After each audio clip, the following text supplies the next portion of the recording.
Hello everyone. I thought I would make a couple videos and show you guys what I use for my container mixes and for my seed starting mixture. And it doesn't contain any soil. I've had a lot of bad experiences with using soil in containers and in seed starting mixtures, and I won't ever do it again. After you've grown a few plants that pretty much die because of the potting soil that you use, then you learn your lesson, and I learned the hard way. So this is what I came up with just this year, and I found it to be a really, really good potting mixture for anything that you put in containers and any kind of seeds that you're going to be starting. So I use a 5-part mixture that I created, which is, in my opinion, better than what you can get at the store in the bags. You can, by all means, buy potting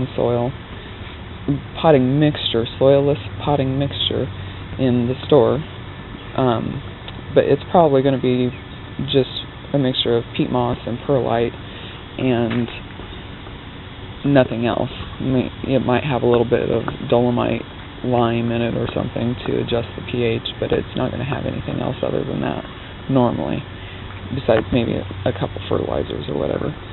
So I will get on with it here and show you the components that I have. I'm using 5 parts normally, and this is my 1 part. So I use 1 part of each of these 5 components, and your part can be anything you want it to be. This is a 4-cup measure, and you can use a little plastic Dixie, those 16-ounce Dixie cups if you're not mixing up very much, or you could use a bucket, whatever, as long as each part is equal. So I fill it up pretty much to the top, and that's 1 part for me. Okay, and this is the potting mix. This is the container mix that's already been mixed up previously, and I mixed this for a good long time, and I did it in my garden cart because I was doing a lot of containers this time.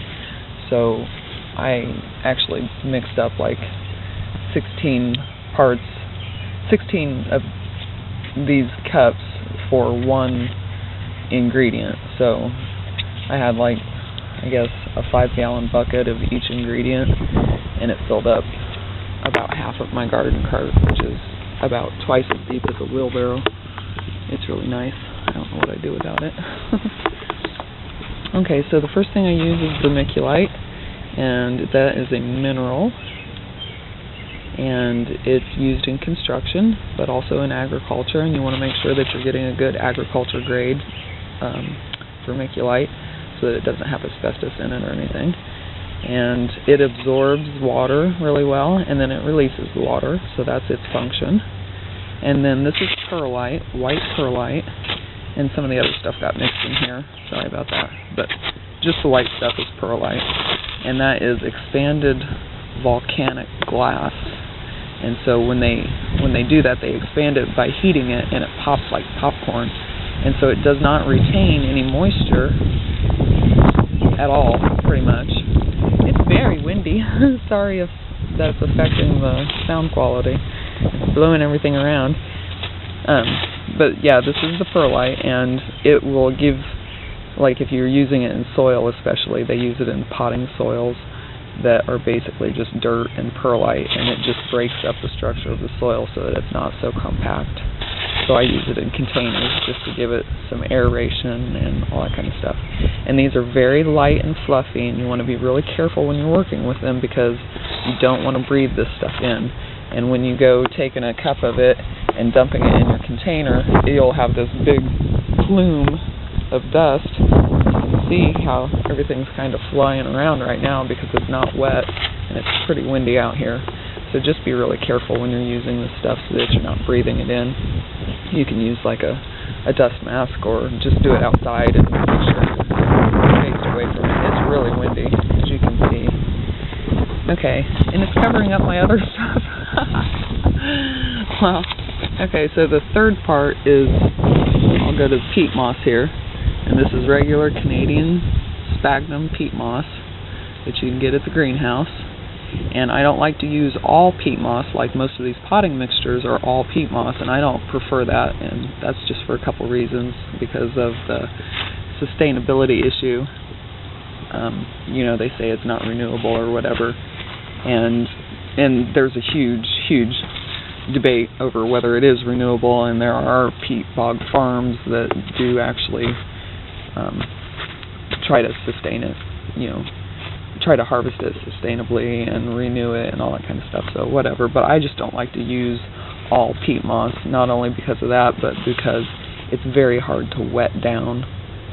It's really dry, and it takes a long time to wet it down and a lot of working, and when it dries out, you're pretty much screwed because it's really hard to wet down when there's a plant in the container.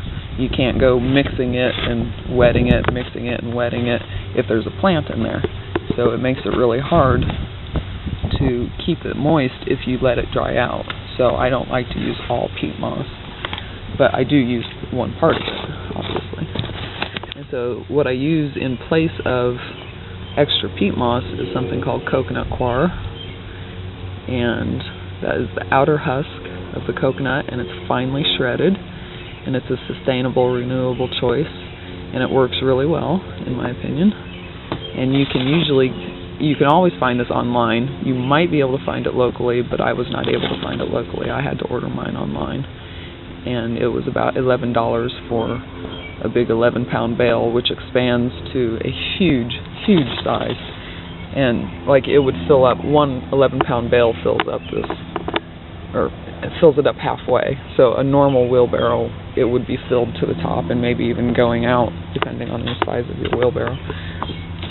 So that's 1 part vermiculite, 1 part perlite, 1 part coconut coir, 1 part peat, and then I put 1 part worm castings when I'm doing, sorry, there's perlite in there.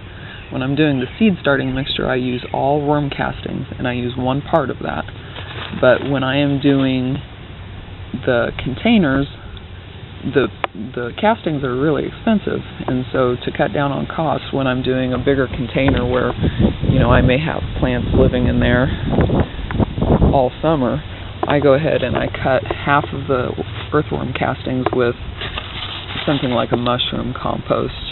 This is the compost that I bought by the yard to fill my raised beds over there, and I had some left over, and so I started using it in place of half of the castings when I do my containers. So it's still 1 part fertilizer. Basically, we'll call this a fertilizer. 1 part organic compound, but it's just half castings and half compost when I use it for containers. And so it's still 5 parts, but this is being split in half for container gardening. And then again, I use all worm castings when I'm starting seeds, like in these trays and everything. It's really bright, I don't know if you see it, but this is a whole row of seed starting trays, and so it has all worm castings in it and no compost. And so, like I said, I only mixed it in here because I have several containers to fill, and I used a large amount of it. Normally when I'm doing seed starting, I do it inside the garage, and I use just a small rubberneck. I think this is a roughneck, whatever. Rubberneck? Did I say rubberneck? Sorry. Rubbermaid. I'm so sorry.